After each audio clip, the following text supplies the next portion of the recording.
कोई 600 वर्ष पुरानी बात है।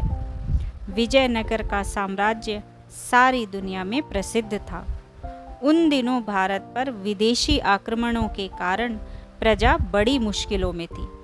हर जगह लोगों के दिलों में दुख, चिंता और गहरी उधेड़-बुन थी। पर विजयनगर के प्रतापी राजा कृष्णदेव राय की कुशल शासन व्यवस्था और न्यायप्रियता के कारण वहाँ प्रजा बहुत खुश थी। राजा कृष्णदेव राय ने प्रजा में मेहनत और सद्गुणों के साथ साथ अपनी संस्कृति के लिए स्वाभिमान का भाव भी पैदा कर दिया था। इसलिए विजयनगर की ओर देखने की हिम्मत किसी भी विदेशी आक्रांता की नहीं थी। विदेशी आक्रमणों की आंधी के आगे विजयनगर एक मजबूत चट्टान की तरह खड़ा था। साथ ही वहाँ लोग साहित्य और कलाओं से प्रेम करने वाले तथा हास्य प्रिय थे। उन्हीं दिनों की बात है, विजयनगर के तेनाली गांव में एक बड़ा बुद्धिमान और प्रतिभावान किशोर था, जिसका नाम था रामलिंगम। वह बहुत हंसोड़ और हाजिर जवाब था। उसकी हास्यपूर्ण बातें और मजाक तेनाली गांव के लोगों को खूब आनंदित करते थे। रामलिंगम खुद ज्यादा हंसता नहीं था, पर धीरे से कोई ऐसी चतुराई की बात कहता कि सुनने वाले हंसते हंसते लोटपोट हो जाते। उसकी बातों में छिपा हुआ व्यंग्य और बड़ी सूझबूझ होती, इसलिए वह जिसका मजाक उड़ाता वह शख्स भी द्वेष भूलकर औरों के साथ खिलखिलाकर हंसने लगता था। यहाँ तक कि अक्सर राह चलते लोग भी रामलिंगम की कोई चतुराई की बात सुनकर हंसते हंसते लोटपोट हो जाते। अब तो गांव के लोग कहने लगे थे, बड़ा अद्भुत है यह बालक। हमें तो लगता है कि यह रोते हुए लोगों को भी हंसा सकता है। रामलिंगम कहता, पता नहीं रोते हुए लोगों को हंसा सकता हूँ कि नहीं, पर सोते हुए लोगों को जरूर जगा सकता हूँ। सुनकर आसपास खड़े लोग ठठाकर हंसने लगे। यहाँ तक कि तेनाली गांव में जो लोग बाहर से आते, उन्हें भी गांव के लोग रामलिंगम के अजब गजब किस्से और कारनामे सुनाया करते थे। सुनकर वे भी खिलखिलाकर हंसने लगते थे और कहते, तब तो यह रामलिंगम सचमुच अद्भुत है। हमें तो लगता है कि यह पत्थरों को भी हंसा सकता है। गांव के एक बुजुर्ग ने कहा, भाई हमें तो लगता है कि यह घूमने के लिए पास में जंगल में जाता है, तो वहाँ के पेड़ पौधे और फूल पत्ते भी इसे देखकर जरूर हंस पड़ते होंगे।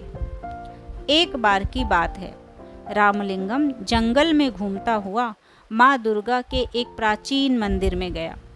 उस मंदिर की बड़ी मान्यता थी और दूर दूर से लोग वहाँ माँ दुर्गा का दर्शन करने आया करते थे।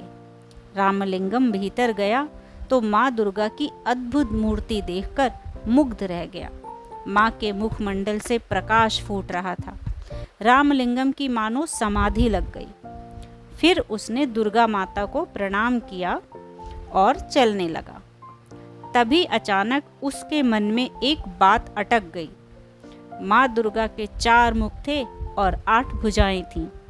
इसी पर उसका ध्यान गया और अगले ही पल उसकी बड़े जोर से हंसी छूट गई। यह देखकर माँ दुर्गा को बड़ा कौतुक हुआ। वे उसी समय मूर्ति से बाहर निकल आईं और रामलिंगम के आगे प्रकट हो गईं और बोली, बालक तू हंसता क्यों है?